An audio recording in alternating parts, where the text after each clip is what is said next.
Kharkiv offensive stalled. It collapsed, basically.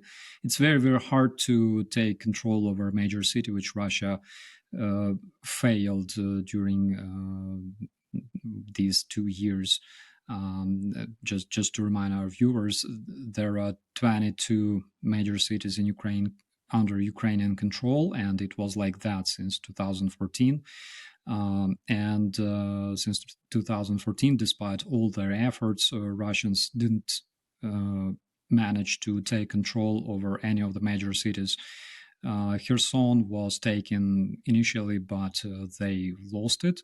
And currently, they don't control any of those cities that were under Ukrainian control. I'm talking about major cities, regional centers that were under Ukrainian control in 2014. Hello and welcome to Frontline for Times Radio. I'm James Hansen, and today we're talking about the latest on the war in Ukraine, and I'm delighted to be joined by a regular guest here on Frontline, operator Starsky, a YouTuber, Ukrainian veteran and co-founder of the Propaganda Study Institute. Operator Starsky, always a pleasure. Welcome back. To begin with, I wanted to get your reaction to what we're seeing at the moment of Vladimir Putin visiting North Korea for the first time in 24 years. He seems to be bending over backwards pretty much to suck up to Kim Jong-un. He's published an article in a state-owned North Korean newspaper. He gave Kim Jong-un a big bear hug when he touched down in Pyongyang. And in return, he wants more weapons, more North Korean weapons to use in Ukraine. What have you made of the spectacle? Well, first of all, I think it's a sign of a desperation because after a peace summit, and what's even more important, after all the important agreements that were made with the United States and our European allies, he realizes that the West takes the Russian threat very, very seriously. That's why Ukrainian army started to receive air defense, and again, what is most important, we started receiving a lot of shells and missiles for HIMARS systems, different long-range munitions, and judging from the Kharkiv offensive that we can say it collapsed. Putin realizes that, first of all, he needs more support. That's why he went to the North Korea, and first of all, it was a sign of desperation, in my personal opinion. Another thing is, apparently, he will stick to his promise to arm the regimes that are hostile to the Western world, and this is what we see. And there is speculation that there may be some kind of formal security agreement to come out of this meeting between Putin and Kim in North Korea. How worried are you about a formalizing of the relationship between North Korea and Russia? It concerns me in terms of, I would say, more global scale, because it's a known fact that North Korea was bringing weapons to Russia. They were delivering millions of artillery shells, also ballistic missiles that were used, which was confirmed by the Security Service of Ukraine. But on a larger scale, of course, because they were talking about exchanging their military technologies and intel data and things like that. I think this escalates the threat not as much for Ukraine as for South Korea and our Western friends. Yeah, do you think the summit was a success in the end? It was a big success. It was only a first successful step because there will be new meetings, new agreements with our partners. I really hope that the number will grow. And what was very, very important on this very summit is the resolution adopted to ensure the nuclear security, ensure the freedom of navigation, and broader access to food supplies because Russia is blocking Ukrainian grain, and it hopefully will be delivered to the countries that need this grain. And the countries that refused to sign this agreement, I think it basically damages their own international reputation, because there was nothing related to I don't know, military actions, military operations. It was literally a summit dedicated to resolving humanitarian issues. Basically, countries of so-called BRICS, they refused to sign this resolution, and I believe that it shows to a lot of people what BRICS is really about, because it's obviously not about improving quality of life, right, in those countries. It's about political terror conducted by totalitarian regimes like Russia. Let's come on to the situation on the front line in Ukraine at the moment. What is your general assessment of it? And crucially, do you think the Russian offensive in the northeast has stalled now?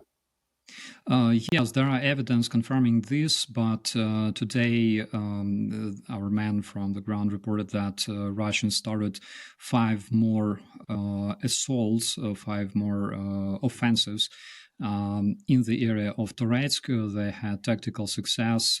Also, they escalate, activate their efforts towards Kramatorsk, Chasiv Yar. In those areas, I believe that we will see most of the action. But again, according to our guys, they have, this impression that Russians bet everything on the upcoming 2-3 months, and they formed several offensive groups and tried to use them to gain success in Donetsk region. So apparently, we will see a lot of action in those areas. It's Chasiv Yar, it's Toretsk, Vovchansk not so much, because Kharkiv offensive stalled. It collapsed basically. It's very, very hard to take control over a major city, which Russia failed during these 2 years.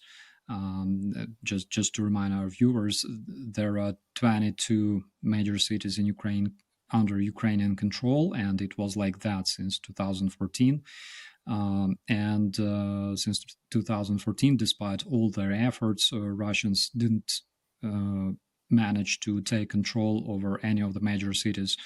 Kherson was taken initially, but they lost it. And currently, they don't control any of those cities that were under Ukrainian control. I'm talking about major cities, regional centers that were under Ukrainian control in 2014. It's really interesting you mentioned how, the next 2 or 3 months you think is going to be crucial, and that's potentially when Russia is going to launch a fresh offensive. I suppose that begs the question whether the full effect of the US military aid will have been delivered in time to help defend against that offensive, and indeed to launch potential counterattacks and strikes inside Russian territory. How do you assess that at the moment, Operator Starsky, in terms of the delivery of the US aid? I estimate that most of the promised munitions will be delivered very, very soon in the upcoming months. And of course, Russians also anticipate arrival of F-16 jet fighters. So they realize that this situation is very, very dangerous. And again, they will concentrate majority of their efforts around Donetsk Oblast. I believe that we will see a lot of combat there very, very soon. In recent days, Ukraine has struck Russian oil depots in Rostov Oblast and also Krasnodar Krai using domestically produced Neptune missiles. Now, obviously, those sites are within the range of US-provided ATACMS, but Ukraine isn't allowed to use the ATACMS in those territories because of the restrictions that the US has placed on where Ukraine can use its weapons. Obviously, they have moved on that issue, and they have now allowed Ukraine to use American-supplied weapons to hit targets inside Russia. but still with those limitations. How frustrating are those limitations still? And do you have any optimism that America at some point will make a further concession and allow Ukraine to use US supplied weapons in more parts of Russia? The frustration is present to some extent, of course, because even considering that we are allowed to use Western munitions to strike Russian military targets on the Russian territory, but again, we're talking about the close rear, so to say. It's approximately 40, 50 kilometers deep into the Russian territory.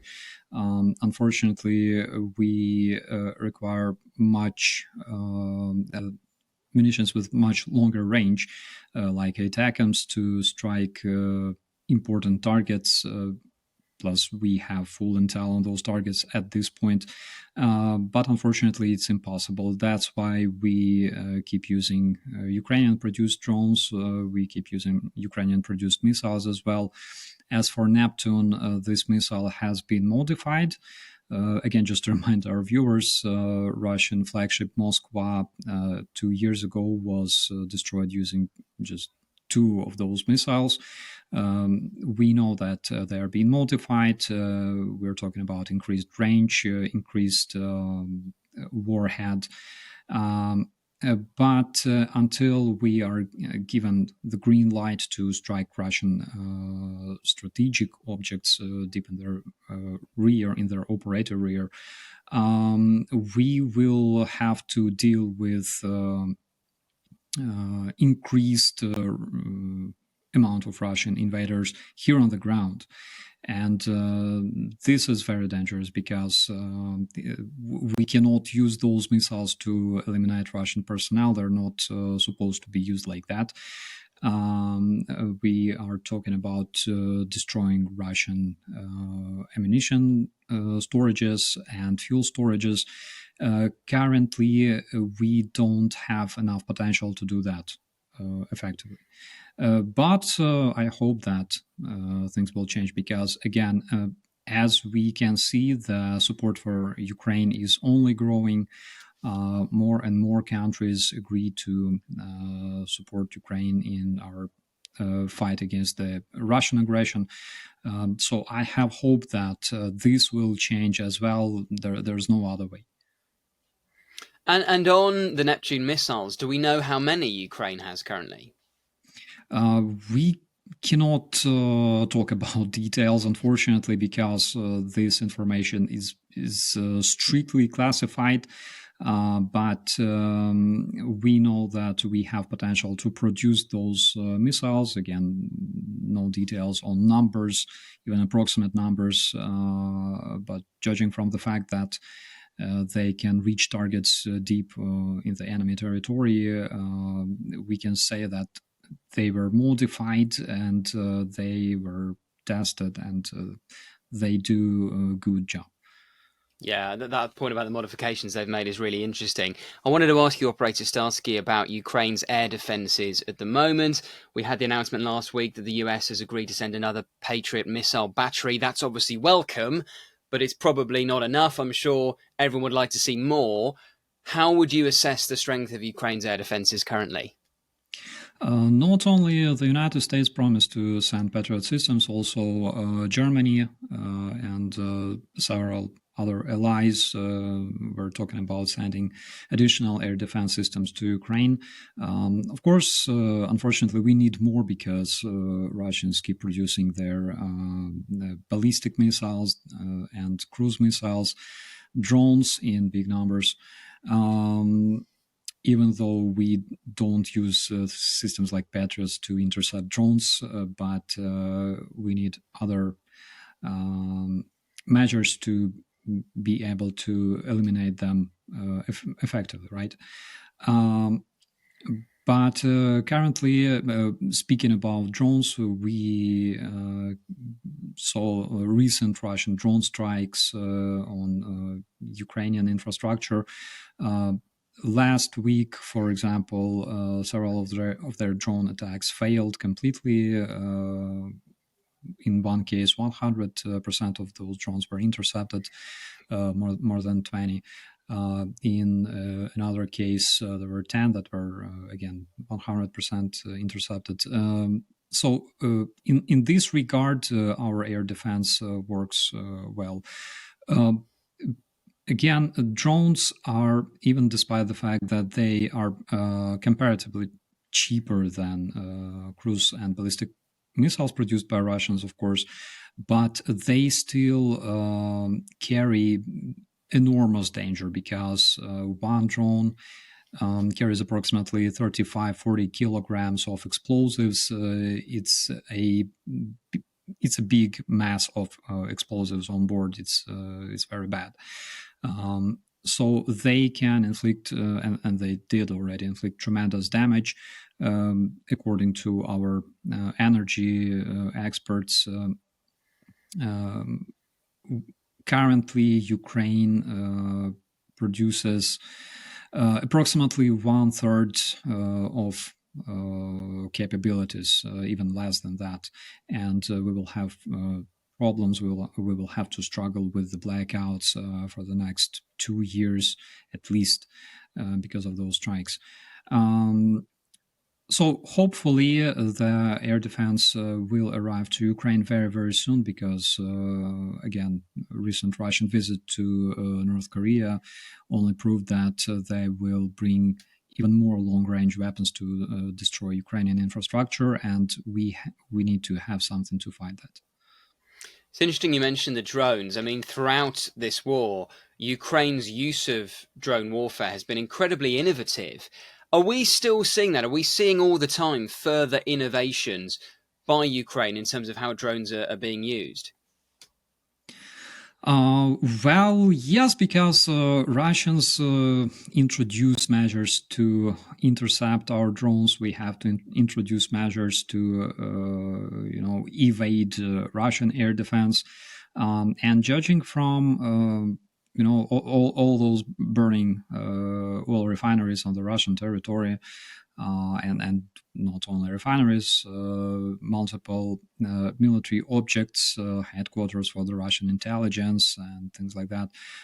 We can say that our drones are being modified as well. And another thing I want to mention is that currently we can witness increased amount of those drones being launched at Russian military targets. First of all, because of the help from our allies, we received quite a few supplies from our friends who support us, and also we managed to increase production of long-range drones. And it's only beginning. So I believe that we will see even more Ukrainian flying objects flying into the Russian territory. That's really interesting. Something else I wanted to ask you about is the state of morale in the Ukrainian forces. There have been an increasing number of stories here in the UK about, for example, draft dodging among some Ukrainians, desertion even. Now, I'm sure that's a relatively small number, but what is the state of morale among Ukrainian troops? Because, it's more than 2 years now since the full scale invasion. We're 10 years into the broader conflict. What is the state of morale currently? Well, you see, Russian invaders demonstrate big desire to kill Ukrainians, but this desire cannot be bigger than our desire to live. That's why our morale is fine. Of course, there are men dodging the service. It's inevitable. There were always such cases throughout history and in other countries. But currently, one thing that brings hope is that the General Staff of Ukraine reported that the mobilization efforts brought more men than they even anticipated. That's why apparently in the closest future, they will consider implementing legislation regarding the demobilization already. So we will have enough personnel to fight back, and we will also have enough personnel, hopefully, to provide our guys with well-deserved rest. Do you think even more can be done when it comes to mobilization? I mean, there is some suggestion that Zelensky may at some point need to lower the age of conscription again from 25 potentially to even lower. Uh, well, according to Russian propaganda, we already mobilized like kids in the middle school. But jokes aside, I believe, of course, a lot more can be done. But currently, there's no such necessity to implement those changes.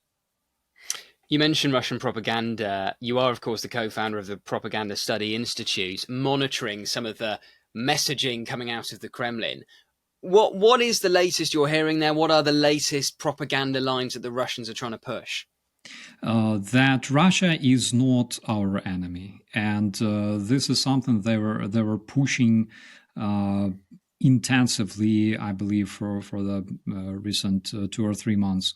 Russia is not our enemy. Iran, Syria, North Korea, China—they're not our enemies. They're good guys, and we are the bad guys. Unfortunately, because Russians are so effective in creating propaganda, and they exploit freedom of speech on the West. Instead of discussing how to solve the situation, we're discussing, I mean, the general public, we're discussing whether these things are true or not, whether the facts are true or not. And this is something that Russians are very, very effective at doing. They distort reality so much so people start uh,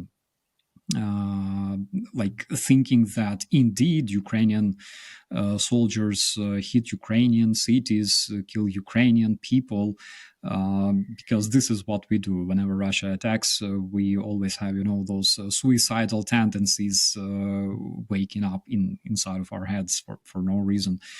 Um, this is something very dangerous, and hopefully governments will pay more attention to this threat. There's already some success regarding fighting Russian propaganda among our allies.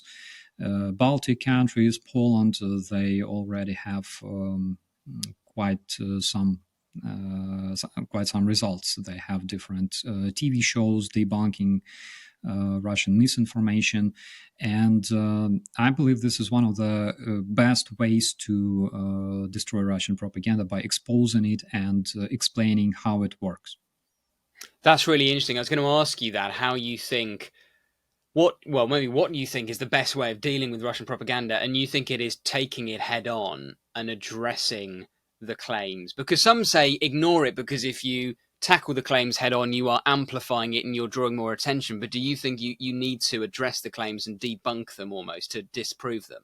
Yes, absolutely. Because again, there are people invulnerable to the Russian propaganda, of course, but those people are not their target audience. Russian propaganda targets specific audience that is most susceptible to the Russian propaganda, and we have to work with those people, because those people, one way or another, are decision makers. We live in a democratic society, and this is how democracy works. Russians know it perfectly, and Russians perfectly know how to exploit it. Turning back to the situation on the front line, when do you think Ukraine may be in a position to launch a fresh counteroffensive? It's very, very early to talk about it right now. I believe currently we what we see on the front line is called active defense. But I believe that as soon as we have enough munitions that will let us eliminate Russian personnel in the most effective way possible, as soon as we have enough measures to suppress Russian artillery and to demine the minefields, because Ukraine is currently the most mined country in the world. Probably then we will be able to talk about the counteroffensive. But again, no matter what happens, Ukrainians will never trade their territories. We will keep fighting for our land, for our homes, and we will be returning our borders of 1991. Even though it seems hard to some people, it may seem impossible. But Russians lost the war in Afghanistan, which is one of the examples, and they will lose the war in Ukraine. Operator Starsky, on that note, always a pleasure. Thank you so much for joining us today on Frontline. Thank you so much for the invitation. Be safe. Thank you for watching Frontline for Times Radio. For more on global security and the war in Ukraine, you can listen to Times Radio, take out a digital subscription to the Times, and click subscribe on our YouTube channel.